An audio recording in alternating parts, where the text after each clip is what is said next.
दोस्तों आज की क्लास आपको आसान ही नहीं बल्कि बहुत मज़ेदार भी लगेगी, क्योंकि मैं आप लोगों की ही तरह समझाने का प्रयास करता हूं। तो क्लास में हम समझेंगे वाक्य भेद रचना के आधार पर।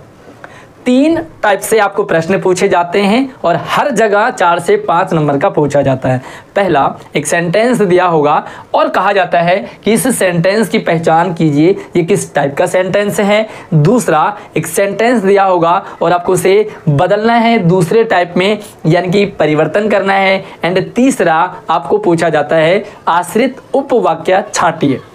इन तीनों टॉपिक्स के साथ साथ में इंपॉर्टेंट क्वेश्चंस, ढेर सारे एग्जाम्पल भी आपके लिए लेकर आया हूं आज की क्लास में। तो पूरी क्लास को अटेंड कीजिए। पसंद आएगा आपको मेरा पढ़ाना तो वीडियो को लाइक मेरे लिए, शेयरिंग अपने दोस्तों के लिए और अपने लिए चैनल को सब्सक्राइब जरूर कर लें, ताकि आगे भी आपको सारी नई नई वीडियोज मिलती रहेगी। मेरे बारे में जान लो, मैं हूँ आपके साथ आशीष सर। देखिए, सबसे पहले मैंने आपको यहाँ पर 3 सेंटेंस लिखवाए हैं। हम थोड़ा इन तीनों पर एक बार नज़र डालते हैं। मोहन स्कूल जाता है। दूसरा है करण पढ़ता है और गीता नाचती है। तीसरा है करण ने कहा कि गीता नाचती है। अब आप देखेंगे कि पहले वाले सेंटेंस में एक ही सब्जेक्ट है, यानी कि कर्ता है, और एक ही क्रिया है। क्रिया मतलब वर्ब। तो आने जाना, यानी कि स्कूल जाता है तो जाने की क्रिया है, और एक ही मोहन सब्जेक्ट है। दूसरे में आप देखोगे तो सब्जेक्ट भी आपको 2 मिलेंगे और क्रिया भी आपको 2 मिल रही है। जैसे करण पढ़ता है और गीता नाचती है। यहाँ पर देखिए, जो सब्जेक्ट हैं करण और गीता 2 हैं, एंड जो क्रियाएं हैं वो भी 2 हैं। पहली क्रिया है पढ़ने की और दूसरी क्रिया है नाचने की। तो जिसमें एक ही सब्जेक्ट हो, एक ही क्रिया हो, वो आपका सरल वाक्य होता है। और जिसमें 2 क्रियाएं और 2 सब्जेक्ट होते हैं वो आपके सरल या संयुक्त या मिश्रित होते हैं। एक और सेंटेंस देखते हैं। तीसरा, करण ने कहा कि गीता नाचती है। यहाँ पर भी करण और गीता सब्जेक्ट हैं और कहना और नाचना क्रिया है। तो अब हम डिटेल से समझते हैं कि कौन से टाइप के सरल वाक्य होते हैं, कौन से टाइप के संयुक्त वाक्य होते हैं, और किनको हम मिश्रित यानी कि मिश्र वाक्य कहेंगे, और भैया आश्रित उपवाक्य क्या है ना। तो आगे बढ़ते हैं। उससे पहले आपको क्या करना है, अगर आपको कोई भी डाउट रहता है, और भी आप बहुत सारे टॉपिक्स की हमारे चैनल पे वीडियोस पड़ी हुई हैं, तो आप इसी वीडियो के डिस्क्रिप्शन में आप बहुत सारे टॉपिक्स के वीडियो ले सकते हैं। आप हमसे इंस्टाग्राम, व्हाट्सएप, फेसबुक से आप हमसे जुड़ सकते हैं। और अगर आपको कोई कॉम्पिटिटिव एग्जाम की बुक परचेज करनी है तो मैंने लिंक वीडियो के डिस्क्रिप्शन में दे रखे हैं। तो आगे बढ़ते हैं। तो पहला जो टाइप है सरल वाक्य, उसे आप नोट भी करते जाइए और समझते भी जाइए। जिन वाक्यों में एक उद्देश्य का मतलब होता है कर्ता, एक ही कर्ता हो और सामान्यतः एक ही क्रिया हो, वो सारे जो है सरल वाक्य होते हैं। सिंपल सा है, एक ही कर्ता एक ही क्रिया हो तो वो सरल होता है। और कुछ एग्जाम्पल्स हैं, उम्मीद है कि आपको आराम से समझ में आएगा। है, राहुल ने सोनिया को पुस्तक दी। अब इसमें जो कर्ता है वो राहुल है ना, और जो क्रिया है वो देने की है। तो राहुल ने पुस्तक दी सोनिया को, तो एक कर्ता है एक क्रिया है। दूसरे में देखें, मैं व्याकरण समझ रही हूँ, तो यहाँ पर जो कर्ता है समझने का काम वो मैं कर रही हूँ, और समझने की क्रिया हो रही है। तो एक ही क्रिया और एक ही कर्ता। मैं व्याकरण समझ रही हूँ, मैं खाना खा रही हूँ, मैं स्कूल जा रहा हूँ, मैं खेल रहा हूँ, ये सारे के सारे, मैं वीडियो बना रहा हूँ, मैं इस क्लास में पढ़ता हूँ, ये सारे आपके सरल वाक्य हैं। सभी विद्यार्थी प्रार्थना के लिए खड़े हुए। अब लंबा सेंटेंस है तो आपको कंफ्यूज नहीं होना है, बस सब्जेक्ट देखिए, क्रिया देखिए, और जब आप दोनों टाइप के मिश्रित और संयुक्त को और अच्छे से समझ लेंगे तो आपको सरल और भी ज़्यादा सरल लगेगा। सभी विद्यार्थी प्रार्थना के लिए एकत्रित हुए। तो जो विद्यार्थी है वो कर्ता है और एकत्रित होना, खड़े होना, वो आपकी क्रिया है। तो चाहे सेंटेंस कितना ही लंबा क्यों ना हो, आपको सरल आसानी से पहचान में आ जाएगा। ठीक है, वीडियो लाइक करना भूल गए हो तो अभी कर लो। और हाँ, आप कौन सी क्लास और कौन से स्कूल में पढ़ते हो मुझे नीचे कमेंट में ज़रूर बताइए। आगे अगले टॉपिक के लिए चलते हैं, संयुक्त वाक्य। आइए देखते हैं संयुक्त वाक्य की पहले डेफिनेशन समझते हैं ताकि आप इसे नोट डाउन भी करते जाएंगे, फिर एग्जाम्पल से देखते हैं और मीनिंग से। संयुक्त वाक्य जिनमें एक से अधिक, जिन वाक्यों में एक से ज़्यादा स्वतंत्र सरल वाक्य, एक से ज़्यादा वाक्य होंगे, सारे सरल वाक्य होंगे, संयोजक से जुड़े हों। संयोजक, एक संयोजक होता है, आगे जानेंगे, उन्हें हम संयुक्त वाक्य कहते हैं। तो यहाँ पर आपको एक चीज़ जाननी है कि ये संयोजक क्या है। तो संयोजक के लिए मैंने यहाँ पर बॉक्स बनाया हुआ है। तो जो भी संयुक्त वाक्य होंगे वो किसी कंजक्शन यानी कि संयोजक से जुड़े होंगे। अब संयोजक क्या है आपको ये समझना चाहिए। जैसे और से जुड़ा हो, दो सेंटेंस होंगे, दो सरल वाक्य होंगे, है ना, और वो और से जुड़ा हो, तथा से जुड़ा हो, एवं से जुड़ा हो, अथवा, या, अतः, किंतु, परंतु, इसलिए, इनमें से कोई भी एक जो कंजक्शन हो, संयोजक हो, उससे जुड़ा हो। आसान होगा आपको ये इसे पहचानना। और आगे हम जब कुछ छोटे से ट्रिक समझेंगे, कुछ पहचान की ट्रिक है, परिवर्तन की ट्रिक है, तो आपको और भी मज़ा आएगा। यस, आपको प्यारा सा कमेंट आप ज़रूर करें कि अभी तक आपको समझ आ रहा है या नहीं आ रहा है। आगे देखेंगे कुछ एग्जाम्पल हैं। जैसे राम 10th में पढ़ता है और उसकी बहन 9th में। सबसे पहले तो आपको ये देखना है कि कंजक्शन और लगा हुआ है, सरल में नहीं लगेगा, और ना ही ये कंजक्शन मिश्रित यानी कि मिश्र में लगेगा, कंजक्शन और लगा है। दूसरी चीज़, एक से ज़्यादा स्वतंत्र सरल वाक्य हैं। तो यहाँ पे आप देखोगे तो पहला है राम 10th में पढ़ता है, ये एक वाक्य हो गया, सरल वाक्य है। राम 10वीं कक्षा में पढ़ता है, तो ये एक सरल वाक्य हो गया। दूसरा, उसकी बहन 9th में है, तो इसे हम अलग से लिख सकते हैं कि राम की बहन 9th में पढ़ती है। ठीक है, तो आप ये समझ सकते हैं कि दो सरल वाक्य हैं और से जुड़े हैं, कंजक्शन से जुड़े हैं, तो यहाँ पर आपका संयुक्त वाक्य होगा। दूसरा सेंटेंस देखो, मुझे देर हो रही है अतः जाने दो। अब यहाँ पर भी दो सरल वाक्य हैं। पहला है कि मुझे देर हो रही है, ठीक है, आप इसे अलग से लिख सकते हैं, मुझे देर हो रही है, एक सेंटेंस है, एंड दूसरा सेंटेंस है अतः मुझे जाने दो, है ना। तो मुझे जाने दो एक सेंटेंस और मुझे देर हो रही है दो सेंटेंस। दो सेंटेंस हैं, दो अलग अलग क्रिया है, आने जाने की क्रिया है और देर होने की है। दूसरा यहाँ पर है कि ये कंजक्शन से जुड़ा है, अतः यहाँ पर जो शब्द है वो कंजक्शन यानी कि संयोजक है। ठीक है, जब आप मिश्रित या मिश्र को समझेंगे तो आपको और भी मज़ा आएगा इसे और समझने में, और जब आप तीनों को समझ जाएंगे तो मज़ा आएगा आपको परिवर्तन करने में, पहचान करने में। आगे देखो, पापा ऑफिस से आए किंतु बच्चों से नहीं मिले। पहली चीज़ यहाँ पर किंतु लगा है, किंतु कंजक्शन है। दूसरी चीज़, इसमें दो सेंटेंस हैं, भैया तीन भी हो सकते हैं, लेकिन हम दो से ही ज़्यादा प्रैक्टिस हो रही है और दो ही लगभग एग्जाम में पूछे जाते हैं। पहला है पापा ऑफिस से आए, ये एक सेंटेंस है, पूरा सेंटेंस है। जो संयुक्त वाक्य में जो सरल वाक्य होते हैं, दो या दो से तीन हो सकते हैं, वो सारे के सारे इंडिपेंडेंट होंगे, स्वतंत्र इसीलिए रखा है कि हर एक वाक्य मीनिंगफुल होता है। मतलब पापा ऑफिस से आए, पूरा मीनिंग दे रहे हैं ना। राम 10वीं में पढ़ता है, पूरा मीनिंगफुल है। राम की बहन 9th में है, ये भी पूरा मीनिंगफुल है। मुझे जाने दो, ये भी पूरा मीनिंगफुल है। देर हो रही है, ये भी पूरा अपने आप में मीनिंगफुल है। इसी तरह से आप जो है मिस्र में जितने भी सेंटेंस होंगे सारे मीनिंगफुल होंगे। देखो, पापा बच्चों से नहीं मिले, ठीक है, पहला सेंटेंस है पापा का ऑफिस से आना और दूसरा सेंटेंस है पापा का बच्चों से ना मिल पाना। तो दो सेंटेंस दोनों अलग अलग इंडिपेंडेंट एंड किंतु संयोजक से जुड़ा है। तो अब हम संयुक्त की तरफ बढ़ें और मज़ा आएगा आपको, और फिर सरल और संयुक्त को और क्लियरिटी आपकी बन जाएगी। अच्छा, यहाँ पर आपको ना ये कंजक्शन जो संयोजक हैं इन्हें आप जरूर नोट कर लें, ताकि आप जब भी संयुक्त की प्रैक्टिस करेंगे तो इन कंजक्शन को आपको यहाँ पर जो है समझना होगा और आपको इजी रहेगा इन्हें समझने में। तो आप जो है कंजक्शन को नोट कर लीजिए, यहाँ पर सारे लिखे हुए हैं ताकि आपको कोई भी दिक्कत ना आए और आप संयुक्त को समझ पाओगे।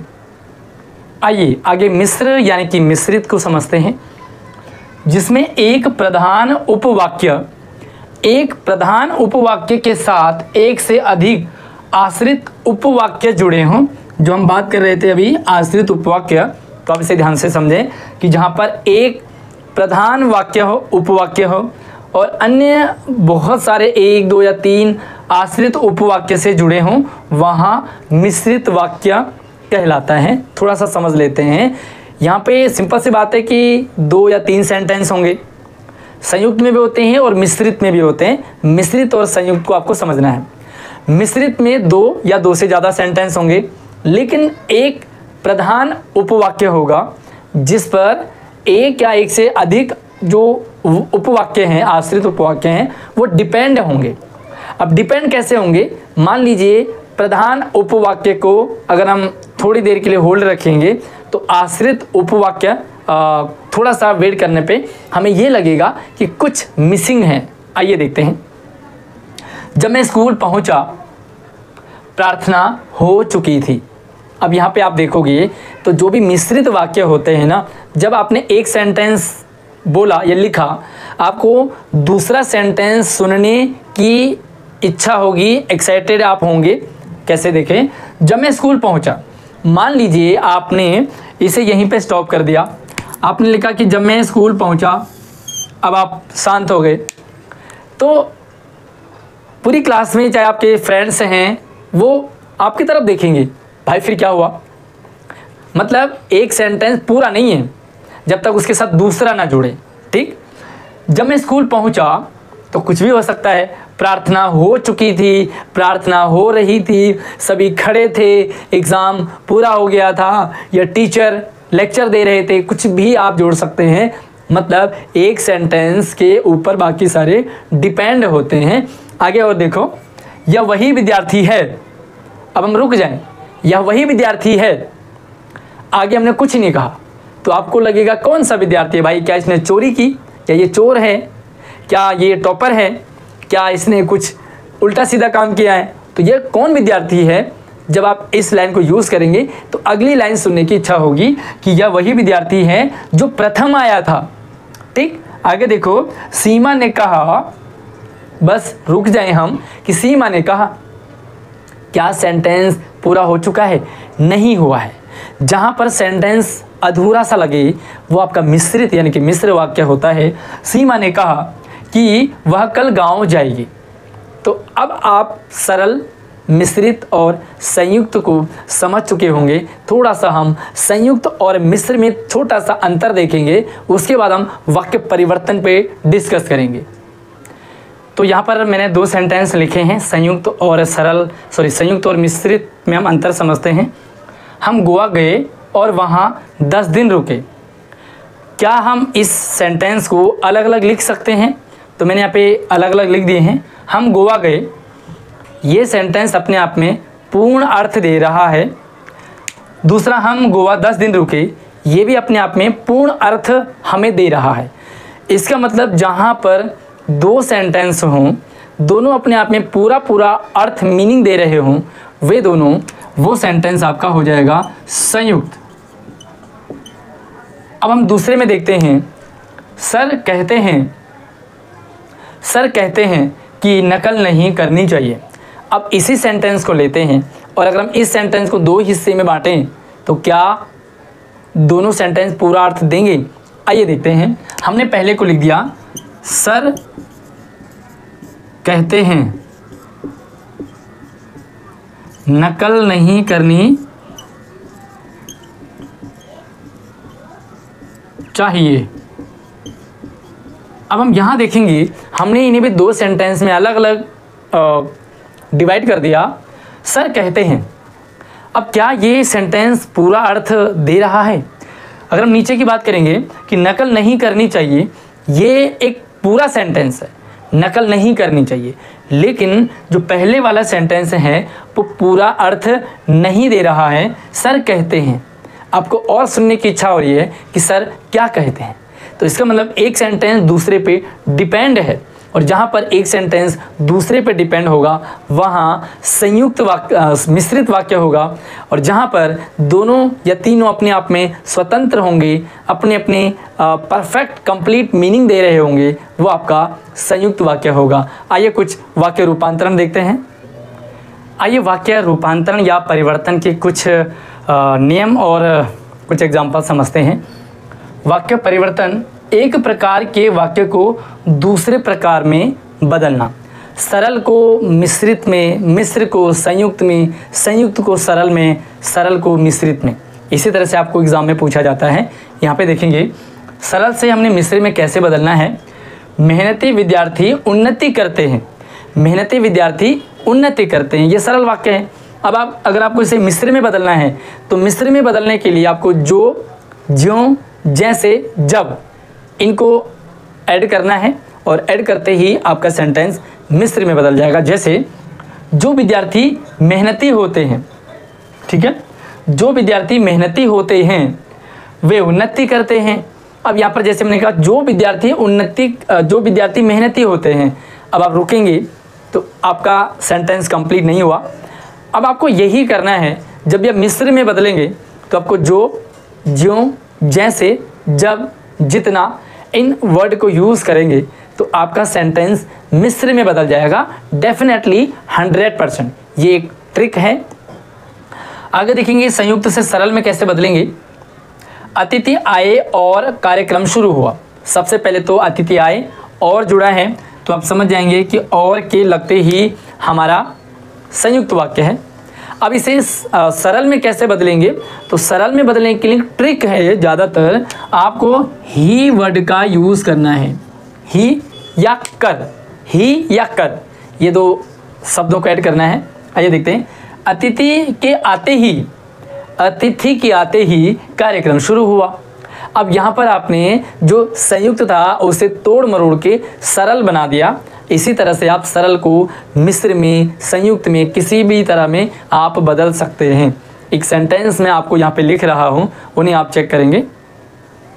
यहाँ पर मैंने दो सेंटेंस आपके लिए लिखे हैं। पहला है कि मैंने एक दुबला पतला आदमी देखा, ये सरल वाक्य है। इसे आपको बदलना है मिश्रित यानी कि मिश्र वाक्य में।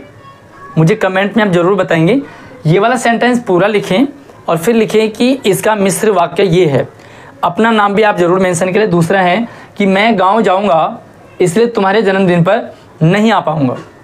मैं गांव जाऊंगा इसलिए तुम्हारे जन्मदिन पर नहीं आ पाऊंगा या शामिल नहीं हो पाऊंगा। इसकी पहचान करेंगे कि ये कौन से टाइप का सेंटेंस है। इन दोनों प्रश्नों के उत्तर आप अपने नाम, अपने स्कूल और अपना प्रॉपर आंसर मुझे कमेंट में ज़रूर रखेंगे।